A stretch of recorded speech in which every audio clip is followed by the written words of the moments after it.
ગુજરાતમાં સ્થાનિક સ્વરાજ્યની ચૂંટણીની ગુજરાતના લોકો આતુરતાથી રાહ જોઈ રહ્યા છે। ત્યારે હવે આવનારી સ્થાનિક સ્વરાજ્યની ચૂંટણીની નોટિફિકેશન બહાર પાડવામાં આવી છે। મહત્વના અને મોટા સમાચાર પણ સામે આવી રહ્યા છે। શું છે નોટિફિકેશન જાણીશું આ વિડીયોમાં। નમસ્કાર, હું અમરીન અને તમે જોઈ રહ્યા છો નિર્ભય ન્યૂઝ। તો ગુજરાતમાં 2 વર્ષથી જ્યાં પણ સ્થાનિક સ્વરાજ્યની ચૂંટણીઓ નથી થઈ તેનો માર્ગ હવે મોકળો બન્યો છે। રાજ્યના શહેરી વિકાસ વિભાગે 27% ઓબીસી બેઠકોને અનુરૂપ વોર્ડ રચના અને અનામત બેઠકો અંગે નોટિફિકેશન જે છે તે જાહેર કરી છે। જ્યારે પંચાયત વિભાગે ઓબીસી બેઠક અંગે નોટિફિકેશન જે છે તે ઇસ્યુ કર્યા છે।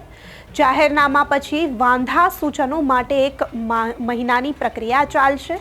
ત્યારબાદ રાજ્ય ચૂંટણી પંચ દ્વારા ચૂંટણીની તારીખ પણ જાહેર કરવામાં આવશે। એટલે કે હવે ટૂંક જ સમયમાં સ્થાનિક સ્વરાજ્યની ચૂંટણીઓની તારીખ જે છે તે જાહેર કરવામાં આવશે।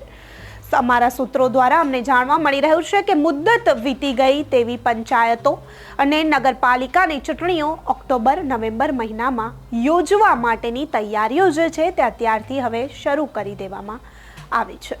રાજ્યની 80 નગરપાલિકા, ખેડા અને બનાસકાંઠા જિલ્લા પંચાયત, 17 તાલુકા પંચાયત અને 539 નવી ગ્રામ પંચાયતો સહિત કુલ 4765 પંચાયતોમાં છેલ્લા 2 વર્ષથી જે પણ ચૂંટણીઓ નથી યોજાઈ ઉપરાંત અન્ય સ્થાનિક સ્વરાજ્યની સંસ્થાઓમાં સભ્યોના રાજીનામા કે મૃત્યુને કારણે જે પણ બેઠકો ખાલી પડી છે તેના પર ચૂંટણી યોજાય તે દિશામાં રાજ્ય ચૂંટણી પંચે તૈયારીઓ જે છે તે હવે શરૂ કરી દીધી છે। રાજ્ય સરકારે તાજેતરમાં જ રાજ્ય ચૂંટણી પંચમાં ઓએસડી તરીકે આઈએએસ અધિકારી ડોક્ટર એસ મુરલી કૃષ્ણાની નિયુક્તિ કરી છે।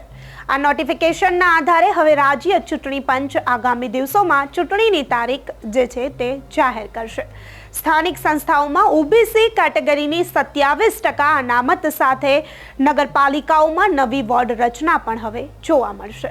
હવે પછીની કોઈ પણ સ્થાનિક સ્વરાજ્યની ચૂંટણીમાં 27% ઓબીસી અનામત સાથે 7% એસસી અને 14% એસટી અનામત સાથે કુલ 48% અનામત બેઠકો રહેશે।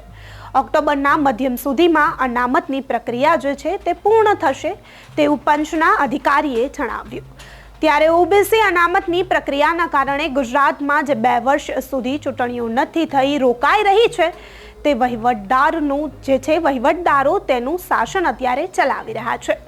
ઝવેરી કમિશનના અહેવાલના આધારે નગરપાલિકા અધિનિયમ 1963, ગુજરાત પંચાયત અધિનિયમ 1993 અને ગુજરાત પ્રોવિન્શિયલ મ્યુનિસિપલ કોર્પોરેશન અધિનિયમ 1994માં સુધારા દ્વારા અનામતના વિધેયકો મંજૂર થયા છે।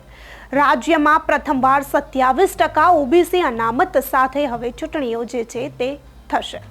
ત્યારે આવનારી સ્થાનિક સ્વરાજ્યની ચૂંટણીઓ માટે ભાજપ અને કોંગ્રેસ અત્યારથી જ જે છે તે એડી ચોટીનું જોર લગાવી રહ્યા છે। અત્યારથી જ આ બંને પાર્ટીઓ એડી ચોટીનું જોર લગાવી રહ્યા છે।